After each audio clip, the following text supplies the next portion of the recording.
Hello, everybody, and welcome to another episode of the Capital Gains Tax Solutions Podcast, where we believe most high net worth individuals and their professional teams struggle to find great capital gains tax deferral options.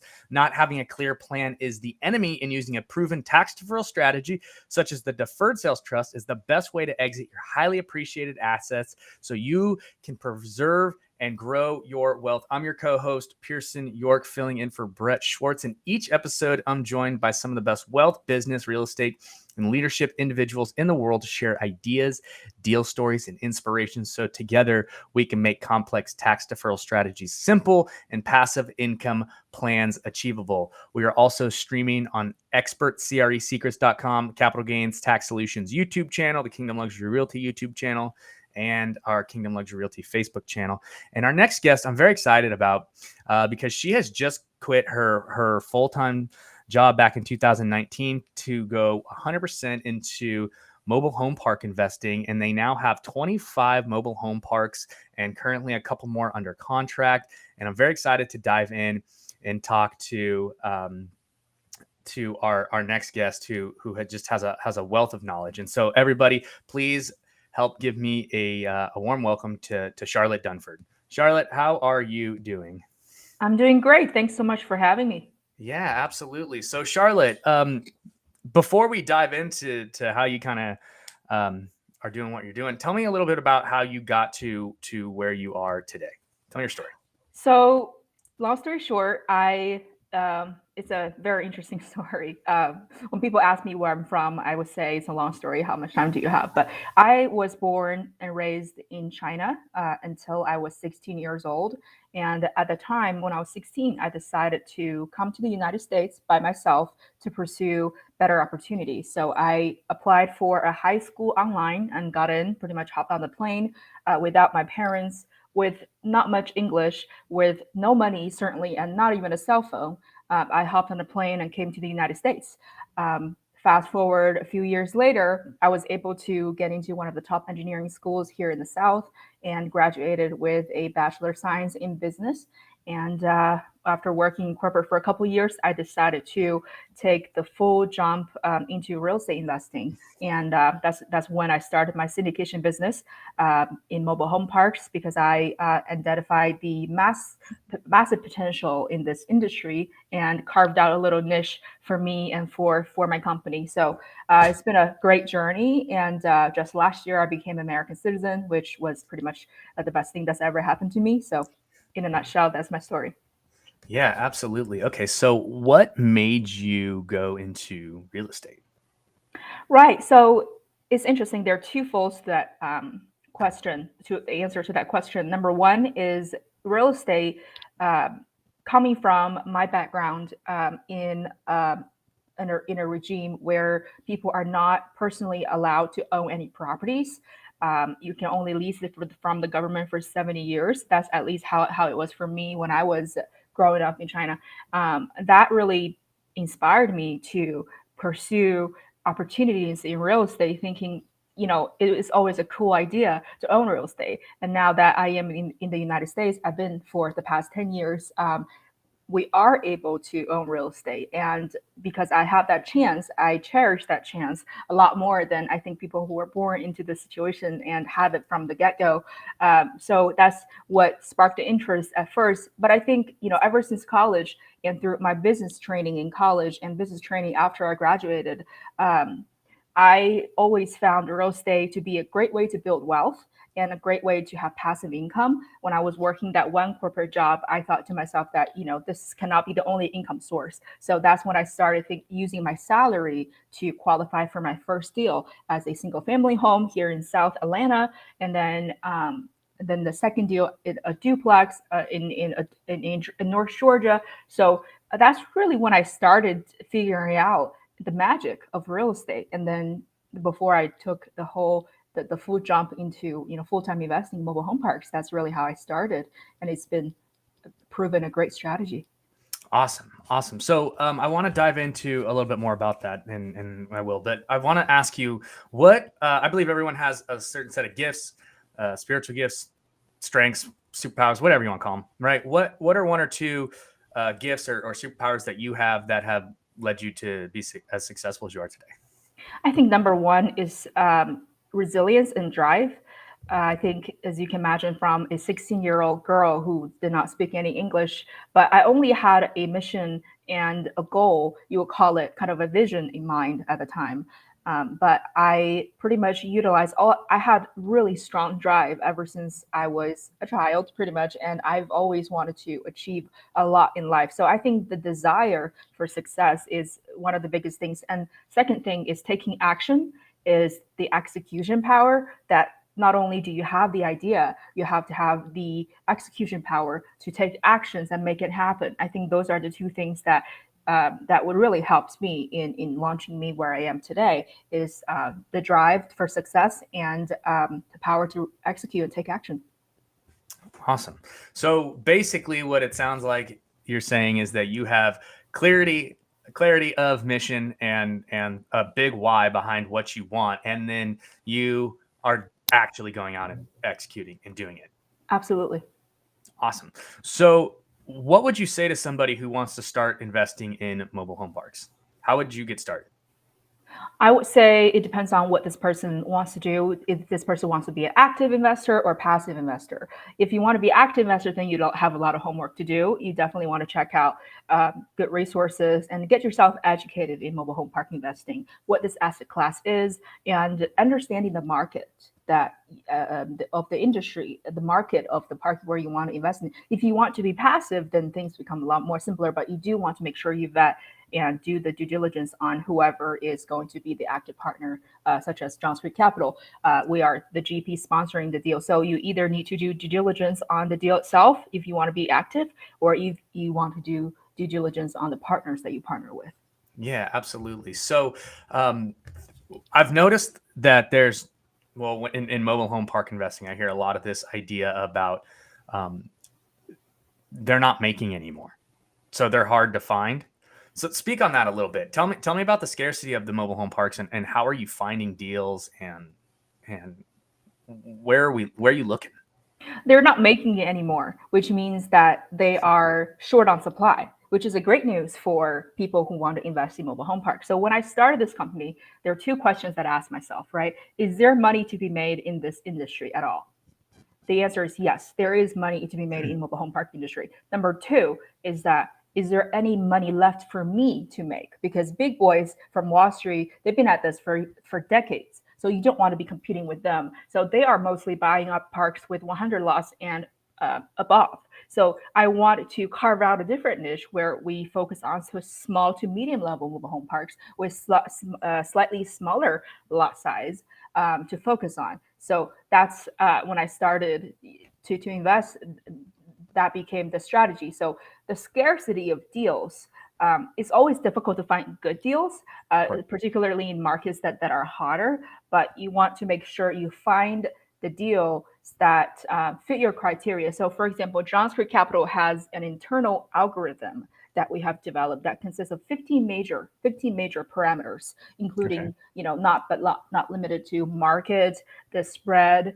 tenant-owned home versus park-owned home ratio. All of those have a particular weight to this criteria. And when we look at a deal, we assign a score to that weight and see how this deal ranks. And then we come up with a score. So it's a very empirical way of looking at deals. So deals are always scarce, but you want to make sure that you have the negotiation skills and the right criteria and acquisition model to qualify that deal. And of course, deals is what you make it. Good deals don't come on a silver platter, just like most good things in life don't come on a silver platter. You have to make it work for you. So there's so much there to unpack, and that was a lot. I have so many questions, but I want to go back to this idea that you just threw out there, where you developed an internal algorithm and you are using different weights to rank the score. How did you determine the weight of each aspect, like each category? And then how did you come up with how much that category is going to weigh? That's a great question. Just like machine learning, you feed a computer enough data to teach it to do things on its own.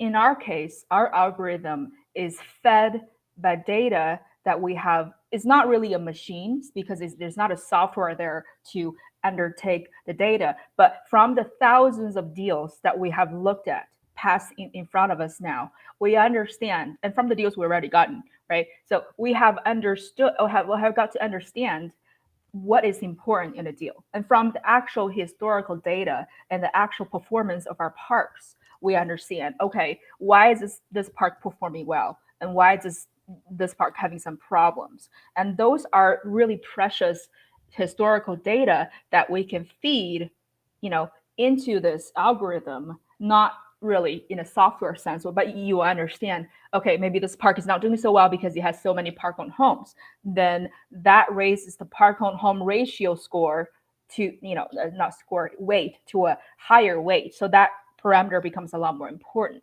So though that's how we assign value to those parameters. And it is an ever-growing algorithm, just like machine learning. As you feed more data to the machine, to the software or computer bot, whatever you call it, it becomes a better refined algorithm or robot. Yeah, so you basically take the historical data that you guys gotten with all your deals, and you analyze them, and you say, okay, which deals are doing great and which ones aren't, and these are the factors that this deal that's doing really good has, and these are the factors that this one has.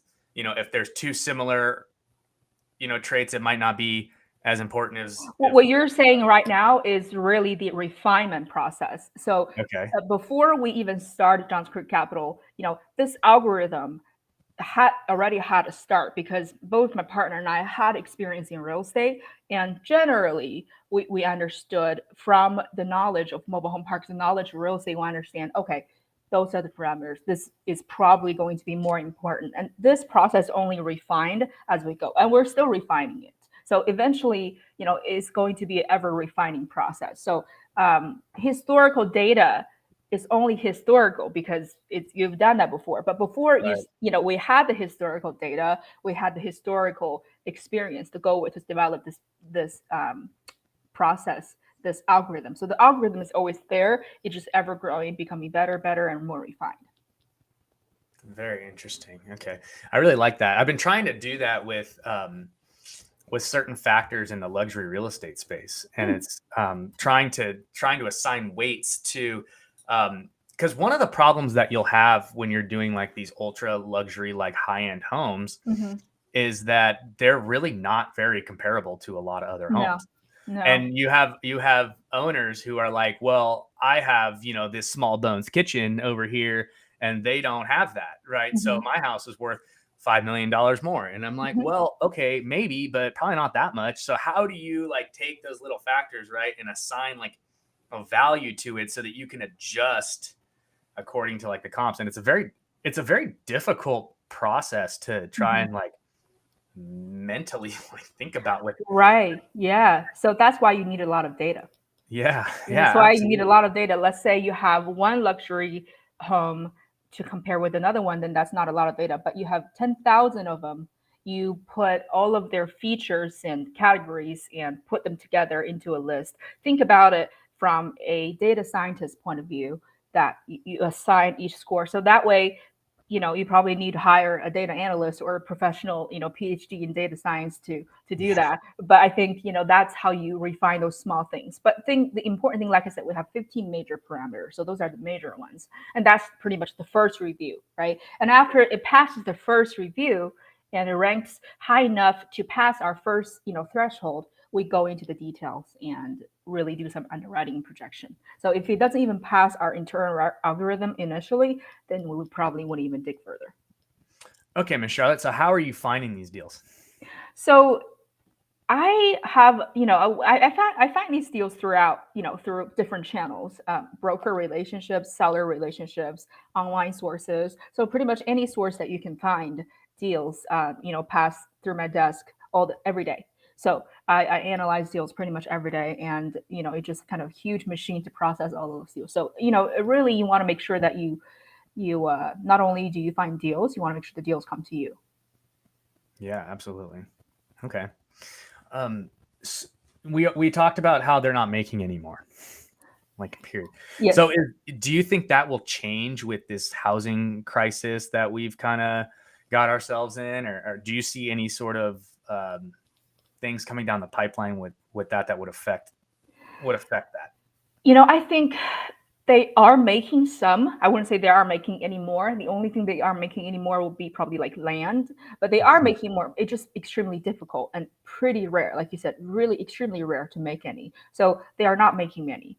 I think as far as if that would change, entirely depends on the legislature and the county, the city, or the state itself. Some cities are mobile home park friendly. You can prove to them that developing this mobile home park is going to solve the affordable housing crisis in the city. Then you have to work with the city as a developer to make your plan feasible. You can always make it work, and people are developing new mobile home parks. It's just difficult and costly. But that depends on the legislature. Sometimes the legislature is not friendly towards mobile home parks, then that just makes it difficult. But it's always possible. Right now, it's always a better deal. We always buy from mostly mom and pop owners, and making great deals. And once those are bought up and institutionalized, then we're talking about a different landscape in mobile home parks, and things become a little bit more tight and more heated. Yeah, absolutely. So I've looked at a couple mobile home parks, and one of the things that I looked at was mobile home parks that you actually own the mobile homes on top of it, or the mobile home parks where you own just the land essentially. And we prefer just owning the land, but yeah, in the deals that we see, there's always sometimes it's a mix, right? So it's a mix of park-owned homes versus tenant-owned home. We always have a ratio. That's what I mentioned, one of the parameters, how many park-owned homes there are there, how many tenant-owned homes are there. So that's actually a pretty important parameter. We want to avoid park-owned homes. But if there is a park-owned home, it's not the end of the day. It's not the end of the world. It's not a deal killer. You just have to be careful and make sure that you have enough reserves to cover any repair costs, and you have a plan to transition those park-owned homes into tenant-owned homes. Yeah, so you guys are on the same page as I am. I want to own the land. Yes, it's way easier. Well, that's the model. That's the model of this business. It's a parking lot business. You're not in the rental business, so you're in the wrong business if you keep having park-owned homes. It can do well, depending on the market. You have to analyze everything on case by case. Yeah, absolutely. Okay, interesting. So you mentioned that you do offload properties. Yes. Every once in a while. You have a very short. Tell me a little bit more about your business strategy. So you acquire property. Do you do a value add? Tell me a little bit about that. Right. You acquire property. You do value add. You raise rent. You do cosmetic upgrades to make sure to improve the community. Usually, our holding times are pretty short, anywhere from 2 to 3 years, sometimes 2 to 5 years, but and more, depending on the market and the deal itself. But most of our deals on the shorter side. We don't hold anything for like 10 to 20 years. We just, we usually exit pretty quickly within 2 to 3 years. The reason for that, because we're smaller parks and you need the velocity of capital, and the returns they will be better if you, don't get your investors' money stuck in a deal. So that's important because we are syndicators. We take passive investors. So that's why we move pretty quickly. And especially if those are smaller parks, it does not make sense from a business perspective to hold it for 20, 23 to 30 years. It's from a business perspective, it's better to achieve higher returns with a shorter hold. So what kind of returns are you guys seeing on these deals? So we are actually in the process of exiting a deal right now. I cannot say exactly where this deal is, but what I can say is that this deal will exceed all of our projected parameters, projected returns to our investors. And usually our deals, we generally look at an IRR of anywhere from 12 and 15% and above, with a 2 to 3 year hold. Definitely prefer 15% and above, and the annualized return anywhere from 16% to 19 to 20 and above. And the equity multiple within 1 to 3 years, or 1 to 2 years, you're looking at anywhere from 1.2 to 1.5 or 2. So it depending on, obviously, the longer you hold it, the higher the equity multiple is going to be. Yeah, absolutely. Okay, so what is your biggest frustration with the capital gains tax as you guys are exiting these properties? Well, the frustration, just like with any, so mobile home park is no different from other asset classes. You have to pay capital gains tax. You want to make sure that you don't hold it for too short. You have to hold it for over a year to make sure that you have enough to cover, because it's a big chunk if you hold it for really short period. So that's why we want to do it for a little bit longer, but not too long. So I guess the biggest frustration, just like anybody else, you want to make sure that if you want to do a 1031, you need to be prepared, far before you want to start selling the property. You want to make sure that you have, you prepare for the tax cut, not cut, but tax, capital gains tax in the process. So yeah, just like, I wouldn't say it's any different. I would say the deferral methods are pretty similar to other real estate, because the government really, it still categorizes as real estate. It is real estate. So yeah, definitely. So do you guys turn away like 1031 money from like people who are exiting a deal that want to come into your deals? Are you guys accepting those? Or tell me a little bit about that. That would be difficult, because we have we establish a new LLC for each deal. We could explore that option, but right now, you see, we have a different LLC for each deal. And as you know, with 1031, it has to be the same LLC, same company, same structure. So that is a little bit difficult, because you'll have to change the structure later on. So right now, probably not, but we can explore that option with our attorney and see if there's any way that could work. Yeah, definitely. I can't tell you how many syndicators I talked to. I talked to 2 earlier today, on a podcast, and they're just constantly saying, like, we turn away money all the time from people who have, 1031s that they want to come in and do, but there's too much red tape. Yeah, paperwork. It's all this stuff that you have to do. So what we do here at Capital Gains Tax Solutions is we use the Deferred Sales Trust, which gives you an alternative to a 1031. So that, especially for syndicators, what's nice is that if you're going to exit the property in a 1031, you guys got to move together, right? But if Charlotte, Susie and Jill don't want to go into another mobile home park together, then it kind of blows up your 1031. Yeah, but with the Deferred Sales Trust, you can each individually do your own trust, or you don't have to. And, Susie and Charlotte can do it and Jill doesn't have to, or whatever. So you can still use the tax deferral, not have to have everyone involved. So it's really great for syndications. Mm-hmm. And you can control the timing when you go in and out of real estate. So you can put the money into whatever you want, hard money lending or stocks or bonds or a business or whatever, until you're waiting until that good deal hits you over the head. You find one that meets all the 15 of the parameters, and then you're not having to do the shotgun wedding of 45 days to identify, 180 days to close, which I'm sure in the mobile home park business is very difficult to do. If you're there's, because they're just so scarce. Oh yeah, they are. And you have to do everything within the right timing. And it's difficult enough to find a good deal, especially nowadays. When I started in 2019, it wasn't as difficult, but nowadays with the 1031, it's risky. It can be risky. Yeah. We like to say there's a tax flow now as well as cash flow, because, it's not what you make, it's what you keep. Yes, exactly. That's all that matters. And so at the end of the day, but you guys can find out more about that by going to capitalgainstaxsolutions.com. And we also have a weekly mastermind group. And you can find out about that at capitalgainstaxsolutions.com as well, every Friday at 10 a.m. Pacific Standard Time, 1 p.m. Eastern. And you guys can come and ask questions and bring your deal stories and everything you got there. It's a great environment for you. So there's our plug with our stuff. So Charlotte, I wanted to dive into something else that you kind of mentioned a little bit earlier in your story. And it kind of, I haven't really explored this topic before, so I hope it's okay. But you said that in China, you were not allowed to own real estate. Not personally owned. That's as far as when I left China, that was the case. That's what to my understanding, that's how it is. And I think things are being more tightened nowadays. A lot of it is political. A lot of it is, because of the special nature of the government over there. I think, growing up, because we all know what kind of regime China is, and growing up, my family, the house was never, you don't buy a house, it's kind of allotted to you by the government. So you're not allowed to, you kind of lease it from the government. So everything is public, everything is owned by publicly owned.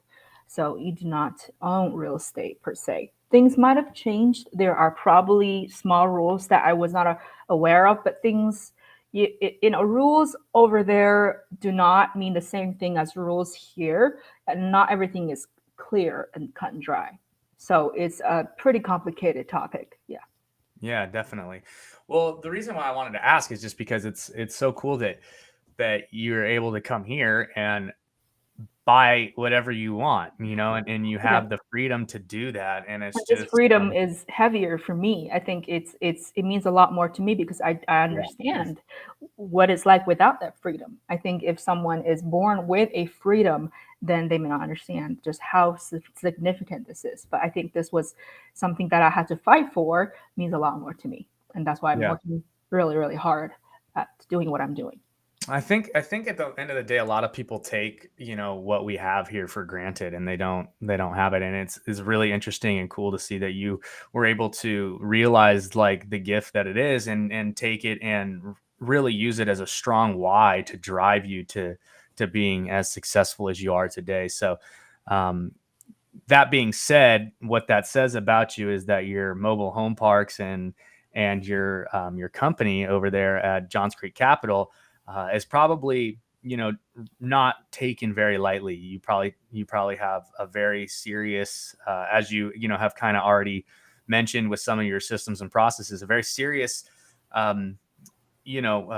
drive to be successful here, because what a gift it is. And so if you guys want to connect with Charlotte, you guys can do that at johnscreekcapital.com. And do you have anything there for people to do? I know you mentioned that you had some deals coming up that you can't talk about right now, but how are you syndicating these deals, and how do people get involved with you guys? So the first step is to go on website and fill out a form. And then I will usually reach out within the same day and schedule a call with you to kind of talk about, to have that initial connection.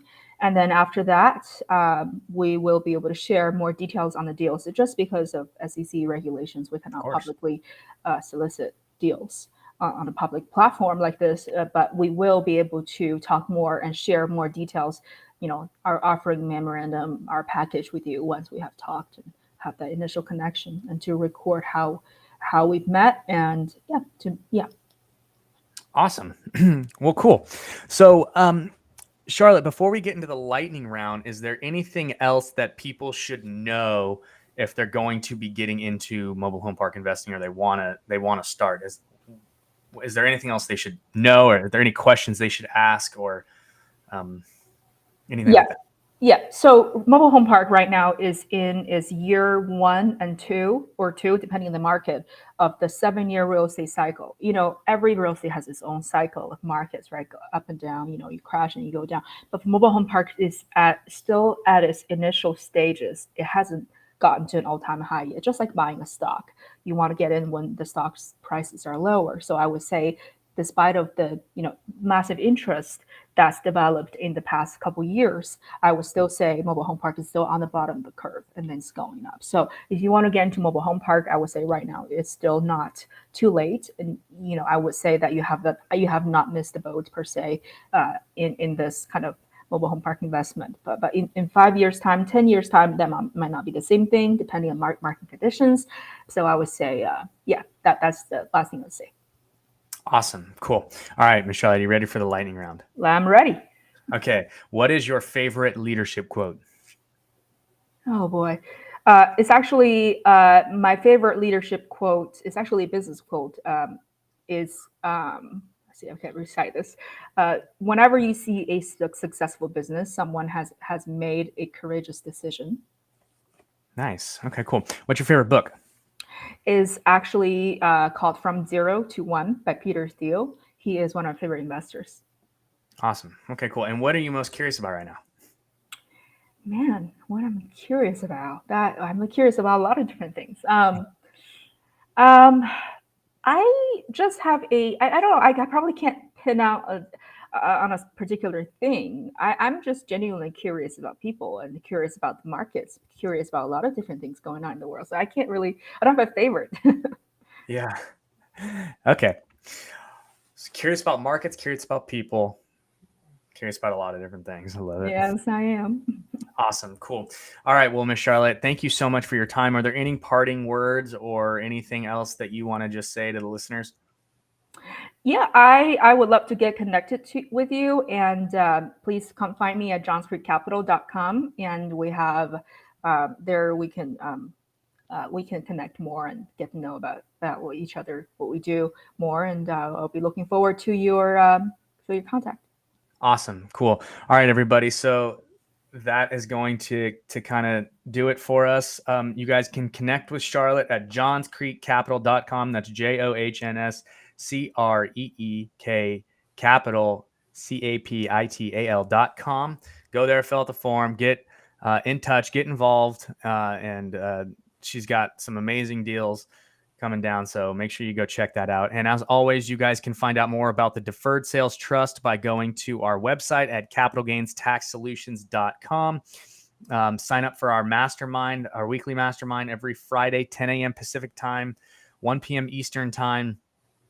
Check out our YouTube channel. Please rate, review, and subscribe. And thank you guys again for listening to another episode of the Capital Gains Tax Solutions podcast. As always, we believe that most high net worth individuals and those who help them struggle with clarifying their capital gains tax deferral options. Not having a clear plan is the enemy, and using a proven tax deferral strategy such as the Deferred Sales Trust is the best way to create and preserve your wealth. And thank you guys again. Thank you, Charlotte, so much for your time. It was a blast. And I'm very excited to continue that conversation and get into some mobile home parks as well. So Absolutely. Thank you so much for having me. That's great. Thanks again, guys. All right. We'll see you. Have a good one, guys.